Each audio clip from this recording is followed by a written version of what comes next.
Men of Reddit. What do women do that they think is okay but is creepy? Story 1.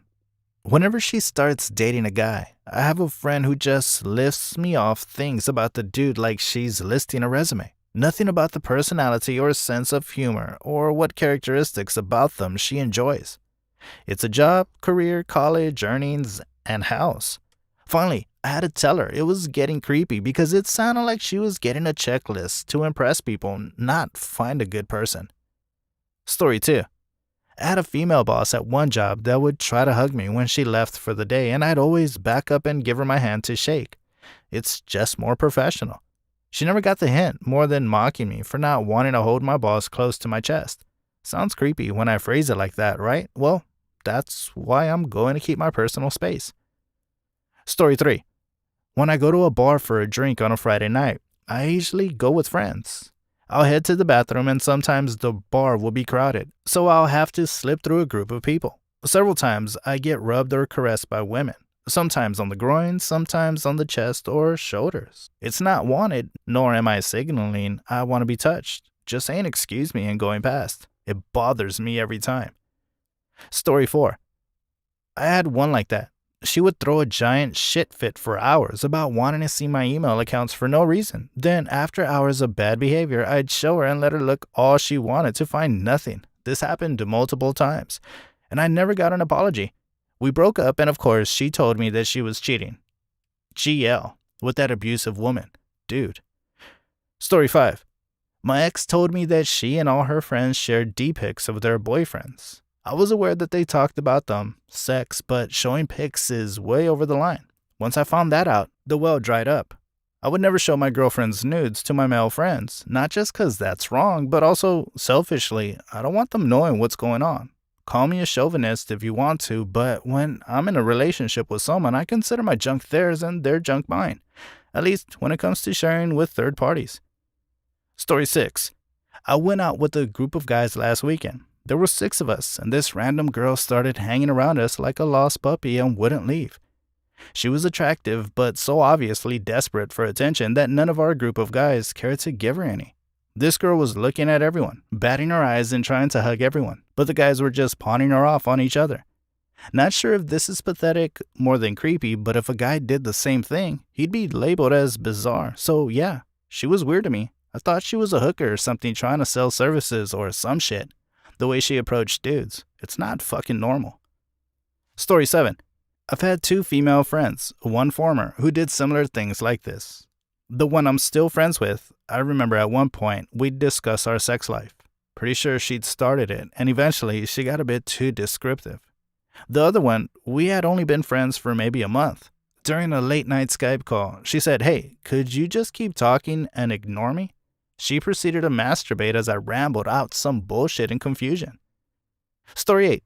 I was out at dinner with a bunch of friends. Coincidentally, they were all women, and the waitress was hitting on me, which involved obvious complaints, which I don't care about, and putting her hands all over my shoulders and upper chest. We all laughed about it after, but I was seriously weirded out by it, and were the genders reversed, I guarantee no one would have been laughing about it. Story 9. I was watching Wendy Williams one day, and she had Anderson Cooper on the show. She started questioning his sexuality. Then she hugged him and smashed her boobs against his face. The audience was laughing. It was super awkward, and you can tell he was uncomfortable. I remember thinking that it was a sexual assault. Why do straight women think it's okay to do that to a gay man? She should show respect and not touch him in any way, let alone in any sexual way. And why are you so concerned about his sexuality? Why is it so important that a man, any man, be sexually attracted to you? It wasn't perfect. Story 10. A few of my relationships have ended because my girlfriends wouldn't talk to me about an issue in our relationship. This is weird because, supposedly, that's a male trait.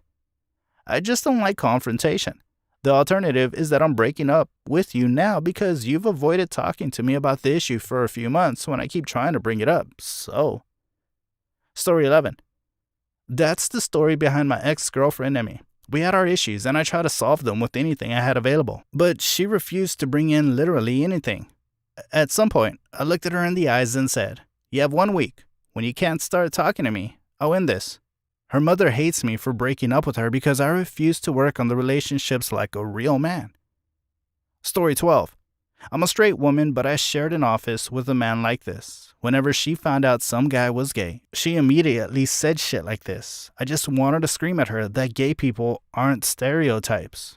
The whole gay marriage/Supreme Court thing was happening around that time, and she didn't understand why gay people could stay married since she only saw them party at clubs and have flings with different people. She didn't know any in long-term relationships. I had to explain to this grown woman that straight people are the same way. Some don't want a relationship and want flings with different people, and some want to have long-term relationships and get married. I hope she understood, but I felt like she saw LGBT people as caricatures and not as real people. Story 13. This might be a cultural thing for Latinos, but there was some weird sexual comments by female family members to my son when he was a toddler. They would call him my boyfriend and ask for kisses in a very aggressive way. When I changed his diapers, they'd stand around and say, "De quién es ese pipí?" which roughly translates to, "Whose dick is that?"